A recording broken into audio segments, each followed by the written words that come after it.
ദൈവത്തിൻ്റെ അതിപരിശുദ്ധമായ നാമം വാഴ്ത്തപ്പെടുമാറാകട്ടെ. എന്നെ പിന്തുടരേണ്ട കാര്യങ്ങളെ ഞാൻ പിന്തുടരാൻ തുടങ്ങിയാൽ അത് ഒരു ശരിയായ ഉപദേശം അല്ല, അതൊരു ശരിയായ പഠനവുമല്ല. നമുക്ക് ചിന്തിക്കാം. ലൂക്കാ സുവിശേഷം 14 അധ്യായത്തിൻ്റെ 26 വാക്യത്തിൽ, ലൂക്ക 14:26 വാക്യം വായിക്കുന്നു.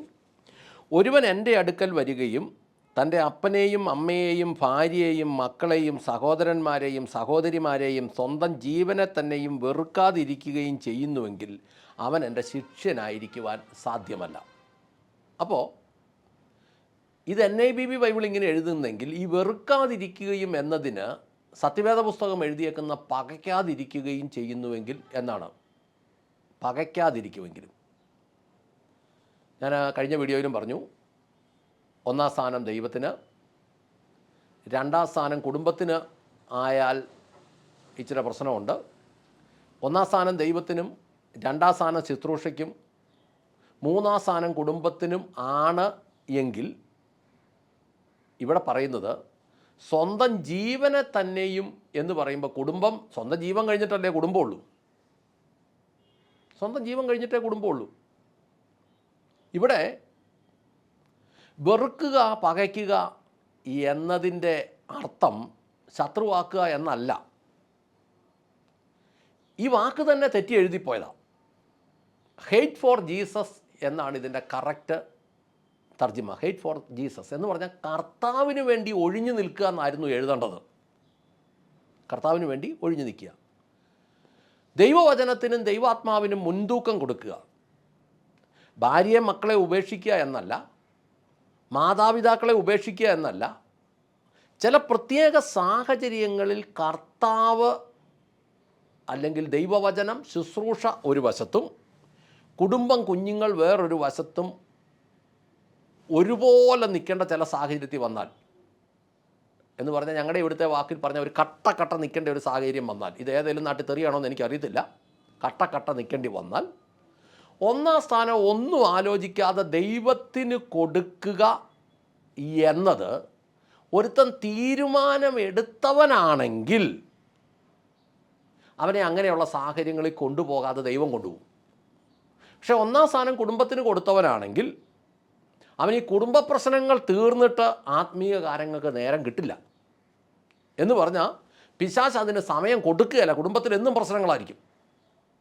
കുടുംബത്തിലെ ആവശ്യങ്ങൾ കഴിഞ്ഞിട്ട് വേറെ നേരവും കാണില്ല. ഈ ചില ശുശ്രൂഷകന്മാരെങ്ങനെയാണെന്ന് ചോദിച്ചാൽ, അവരുടെ വീട്ടിൽ 1/2 കിലോ ഉള്ളി വാങ്ങിക്കുന്നത് തൊട്ട് കുഞ്ഞുങ്ങൾക്ക് പ്രായപൂർത്തിയായ വിവാഹം കഴിഞ്ഞവർക്ക് വരെ അടിവസ്ത്രം മേടിക്കുന്ന കാര്യത്തിൽ വരെ ഇവരായിരിക്കും അതിൻ്റെ മുന്നിൽ നിൽക്കുന്നത്.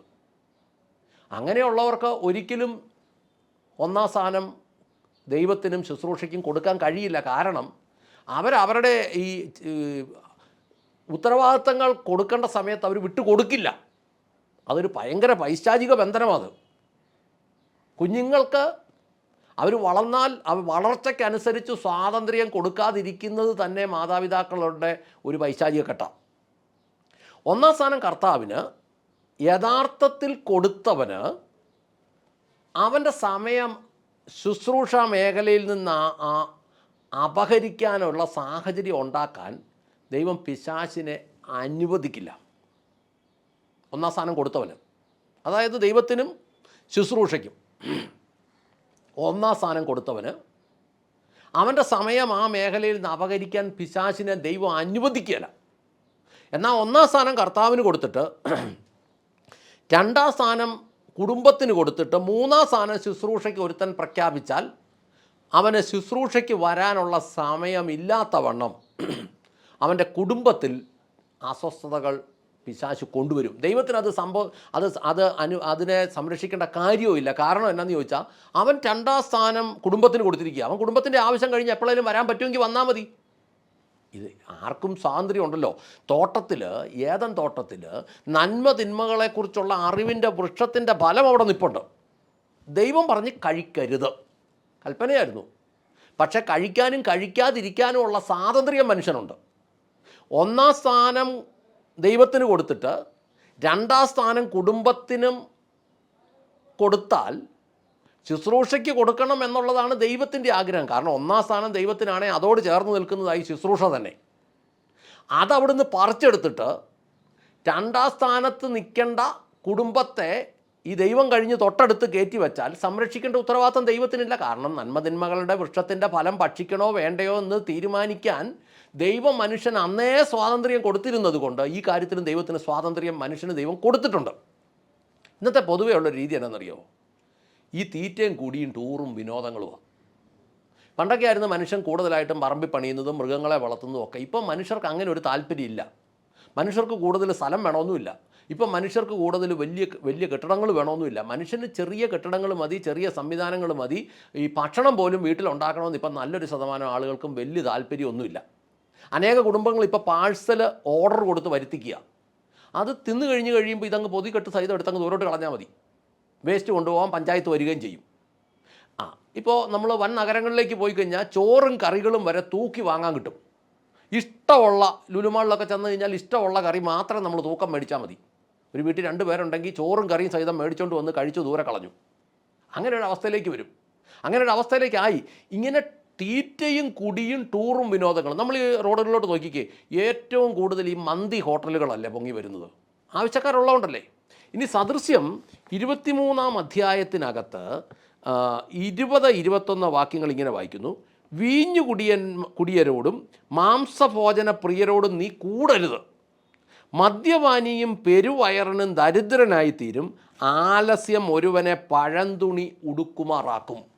എന്തുകൊണ്ടാണ് ഈ പാഴ്സൽ കൂടുതൽ വരുന്നത്? ഇത് വീട്ടിലുണ്ടാക്കാൻ കഴിയില്ല. പാഴ്സൽ ഓർഡർ കൊടുത്തു വന്നു, കാര്യം തരും. ഇവിടെ എഴുതിയേക്കുന്നത് ഈ വീഞ്ഞു കുടിയന്മാരോടും മദ്യപാന്മാരോടും നീ കൂട്ടുകൂടരുത്.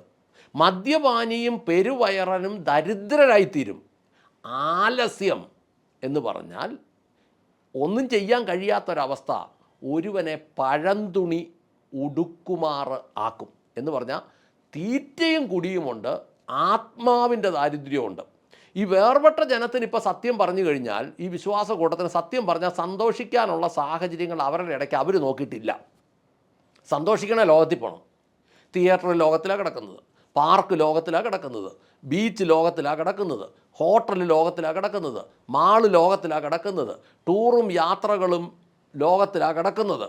ഈ സന്തോഷത്തിൻ്റെ ഏരിയ 2 വിധമുണ്ട്. ഒരു ആത്മീയ മേഖലയുണ്ട്, ഭൗതിക മേഖലയുണ്ട്. പക്ഷേ ആത്മീക മേഖല എന്താണെന്നറിയത്തില്ലാത്ത വിശ്വാസി സന്തോഷിക്കണേ പിന്നെ അവരുടെ ഇടയിലുള്ള മിമിക്സ് പരേഡുകാരനെ വിളിച്ചു വരുത്തണം. അതും അങ്ങനെയും അധികം ആൾക്കാരില്ലല്ലോ. വചനം ഉപയോഗിച്ച് മിമിക്സ് പരേഡ് നടത്തുന്നത് അപൂർവം ആളുകളല്ലേ ഉള്ളൂ. അപ്പോൾ അതും വിശ്വാസിക്ക് ഒരു രസമില്ല. എന്ന് പറഞ്ഞാൽ ഇത് ഈ സന്തോഷം 2 മേഖലയിലുണ്ട്. ഇപ്പം ബിരിയാണി എന്നും തിന്നാൽ, എന്നും കൊടുത്താൽ ആരും മടുത്തു പോകും. മന്തി ദിവസം 3 നേരം വെച്ച് 3 നേരവും അങ്ങോട്ട് മന്തി കൊടുത്താൽ 2 ദിവസം കഴിയുമ്പോൾ ആൾക്കാർ മടുക്കും. എന്നാൽ 100 തലമുറ ബിരിയാണി തിന്നാൻ ശേഷിയുണ്ടായിരുന്ന പൗലോസ് ആത്മീക സന്തോഷം വന്നപ്പം മറ്റുള്ളതെല്ലാം അവൻ ചപ്പു ചവറന്നെണ്ണി. നമ്മളെ വിളിച്ചിരിക്കുന്നത് ഈ ക്ഷണികമായതിൻ്റെ പുറകെ അല്ലെന്നുള്ളത് ഒരു വിശ്വാസി വ്യക്തമായിട്ട് മനസ്സിലാക്കണം. മിക്ക വിശ്വാസികളും ചിന്തിക്കുന്ന അങ്ങനെയൊന്നുമല്ല. മിക്ക വിശ്വാസികളുടെയും ഹൃദയത്തിൽ കിടക്കുന്നത് ഞാൻ പറയാം, നിങ്ങൾ ശ്രദ്ധിച്ചോ. നല്ല സെറ്റപ്പായ അടിപൊളി ജീവിതം, സമ്പത്ത്, അതിൻ്റെ കൂടെ സ്വല്പം പ്രാർത്ഥനയും ഇച്ചിരി വചനവും ഇച്ചിരി അന്യഭാഷയും എല്ലാം കൂടെ ചേർന്ന് ഒരു സംവിധാനം. എന്ന് പറഞ്ഞാൽ എനിക്ക് സുഖമല്ലാതെ എൻ്റെ മേഖലയിൽ ഒരു മേഖലയിലും ബുദ്ധിമുട്ടുണ്ടാവരുത്. അന്നേരം ചുമ്മാ അറിയോ, അപ്പം വിശ്വാസിക്കൊരു ഭൗതിക ജീവിതം വേണ്ടേ? സങ്കീർത്തനം 23-ാം അധ്യായം എന്നതാ പറയുന്നു നോക്കാം. 23-ാം അധ്യായത്തിൻ്റെ 6-ാമത്തെ വാക്യം പറയുന്നു, നന്മയും കരുണയും ജീവിതകാലം മുഴുവൻ എന്നെ പിന്തുടരും നിശ്ചയം. ഞാൻ യഹോവയുടെ ആലയത്തിൽ നിത്യകാലം വസിക്കും. അർത്ഥം എന്താ? ഞാൻ യഹോവയുടെ ആലയത്തിൽ നിത്യകാലം വസിക്കുന്നു എങ്കിൽ എനിക്ക് നന്മയും കരുണയും എന്നെ പിന്തുടരും. ആദ്യം അവൻ്റെ രാജ്യവും നീതിയും അന്വേഷിക്കുമെങ്കിൽ ഇതൊക്കെ നിങ്ങൾക്ക് തരുമെന്നാണ് പറഞ്ഞത്. ആദ്യം അവൻ്റെ രാജ്യവും നീതിയും അന്വേഷിക്കുന്നെങ്കിൽ. എന്നാൽ ഇന്നത്തെ കാലത്തെ പല പ്രസംഗങ്ങളും അങ്ങനെയല്ല. ഇതൊക്കെ തരും, വാലല്ല തലയാക്കും. എത്ര പെന്തക്കോസുകാരൻ തലയായിട്ടുണ്ട്? സത്യമായിട്ടൊന്ന് ചിന്തിച്ചേ. ഈ ന്യൂജൻ സഭകളിൽ പോകുന്ന സാധാരണക്കാരോട് ചോദിക്കട്ടെ, നിങ്ങൾ പല സഭകളിലും പോയിട്ട് നിങ്ങൾ ഇന്നും വാല് തന്നെയല്ലേ? അവർ വാലല്ല തലയാക്കും എന്ന് പറയുന്നത് അവരെക്കുറിച്ചുള്ള കാര്യമാണ്. നിങ്ങൾ മൂലം വാലായിരുന്ന അവർ തലയായി മാറും. നിങ്ങൾ സൈക്കിളെ കാറേ പോകുമെന്ന് പറഞ്ഞാൽ സത്യത്തിൽ സംഭവിക്കുന്നത് അങ്ങനല്ല. അവർ മാരുതിയെ വന്നവൻ BMW പോകും, BMW വന്നവൻ ബെൻസേ പോകും, ബെൻസേ വന്നവൻ പോർഷെ പോകും. തലപ്പത്തിരിക്കുന്ന രാജാക്കന്മാർ. നിങ്ങൾ നോക്കിയേ, ഈ ന്യൂജൻ പ്രസ്ഥാനങ്ങളുടെയൊക്കെ തലപ്പത്തിരിക്കുന്നവർക്കല്ലേ ഉള്ളൂ ഈ നന്മയെല്ലാം. അവരല്ലേ തലയായി മാറുന്നത്. നിങ്ങൾ ആരെങ്കിലും തലയായി മാറുന്നുണ്ടോ? എന്തുകൊണ്ട് കണ്ണ് തുറന്ന് ഇത് കാണാൻ കഴിയുന്നില്ല? പരമ്പരാഗത പ്രസ്ഥാനങ്ങളിൽ നിങ്ങളൊന്ന് ആലോചിച്ച് നോക്കിയാൽ എത്ര വർഷമായിട്ട് നിങ്ങൾ ഒരേ സ്ഥലത്ത് ഒരേ കസേരയിൽ ഇരിക്കുക. എന്തെങ്കിലും വ്യത്യാസം വന്നിട്ടില്ലെങ്കിൽ അർത്ഥം ഇത് തന്നെയാണ്. വാലല്ല തലയാക്കുമെന്നല്ല ഇവിടെ പറയുന്നത്. നന്മയും കരുണയും ജീവിതകാലം മുഴുവൻ എന്നെ പിന്തുടരും നിശ്ചയം. നമ്മൾ ആയിരുന്ന മതത്തിലെ വിഗ്രഹങ്ങളും പുരോഹിതന്മാരും ഒഴിവാക്കിയിട്ട് സ്വല്പം വചനവും സ്വല്പം പ്രാർത്ഥനയും എന്നൊരു രീതിയിലേക്ക് പോയാൽ ഇതൊരു ദൈവരാജ്യത്തിലെ പ്രവർത്തനമല്ല. അതുകൊണ്ട് നന്മയും കരുണയും ജീവിതകാലം മുഴുവൻ പിന്തുടരണമെങ്കിൽ യഹോവയുടെ ആലയത്തിൽ നിത്യകാലം വസിക്കുക തന്നെ വേണം. ആദ്യം അവൻ്റെ രാജ്യവും നീതിയും അന്വേഷിക്കുമെങ്കിൽ അതോടൊപ്പം ഇതൊക്കെയും എന്ന് പറഞ്ഞാൽ എന്ത് തിന്നും, എന്ത് കുടിക്കും, എന്ത് ധരിക്കും എന്ന വിഷയമാണ്. അതിനപ്പുറമുള്ളതൊക്കെ ലോകത്തിൻ്റെതായതുകൊണ്ടും അത് ആവശ്യത്തിൻ്റെ പദ്ധതിക്കനുസരിച്ച് ദൈവം തരും. അതിനപ്പുറത്തേക്ക് പോയാൽ അത് വെറും വിഗ്രഹാരാധന തന്നെയായി മാറും.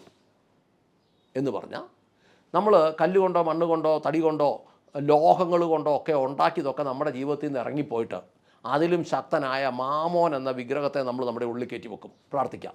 സ്വർഗസ്ഥനായ ഞങ്ങളുടെ നല്ല പിതാവേ, കർത്താവേ, ഞങ്ങളെ പിന്തുടരും എന്ന് അങ്ങ് വാഗ്ദത്തം ചെയ്തതിനെ ഞങ്ങൾ പിന്തുടരുന്നെങ്കിൽ അടിയനെയും കേൾവിക്കാരായ പ്രിയപ്പെട്ടവരെ ഓരോരുത്തരെയും ഞങ്ങൾ ദൈവസന്നിധിയിലേക്ക് സമർപ്പിച്ച് അനുഗ്രഹിച്ച് പ്രാർത്ഥിക്കുന്നു.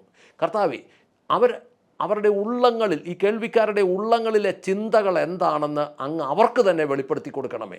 കർത്താവെ, അവരുദ്ദേശിക്കുന്നത് വലിയ സെറ്റപ്പായ ഒരു ഭൗതിക ജീവിതം, തങ്ങളായിരുന്ന മുൻകാലങ്ങളിലായിരുന്ന അല്ലെ തങ്ങൾ കണ്ടിരിക്കുന്ന കേട്ടിരിക്കുന്ന മതങ്ങളിലുള്ള വ്യക്തികളുടെ ജീവിതത്തിലെ സ്വസ്ഥതയും സമാധാനവും പ്ലസ് അതിനോട് ചേർന്ന് പുരോഹിതനെയും പുരോഹിത ശുശ്രൂഷകളെയും ഒഴിവാക്കി പകരം അവരുടെ പാസ്റ്റർമാരെയും ദൈവവചനത്തിനെയും ആക്കുന്നതാണ് അവർ ധരിച്ചു വച്ചിരിക്കുന്നതെങ്കിൽ അതല്ല ദൈവം ഉദ്ദേശിക്കുന്നതെന്നും നന്മയും കരുണയും പിന്തുടരും എന്ന് പറഞ്ഞാൽ ഒരു വ്യക്തി ദൈവത്തിലേക്ക് തിരിഞ്ഞ് യാത്ര ചെയ്യുമ്പോൾ അവർക്ക് ആവശ്യമുള്ളത് ദൈവം അവന് കൂട്ടിച്ചേർക്കുമെന്നുള്ള സത്യത്തിൽ ഉറച്ച് മുന്നേറുവാൻ പ്രിയപ്പെട്ടവരെ അനുഗ്രഹിക്കണമേ. കർത്താവെ, അങ്ങ് പ്രാർത്ഥന കേട്ട് അനുഗ്രഹിച്ച കൃപയ്ക്ക് നന്ദി. യേശു ക്രിസ്തുവിൻ്റെ ധന്യമുള്ള നാമത്തിൽ തന്നെ. ആമേൻ, ആമേൻ, ആമേൻ.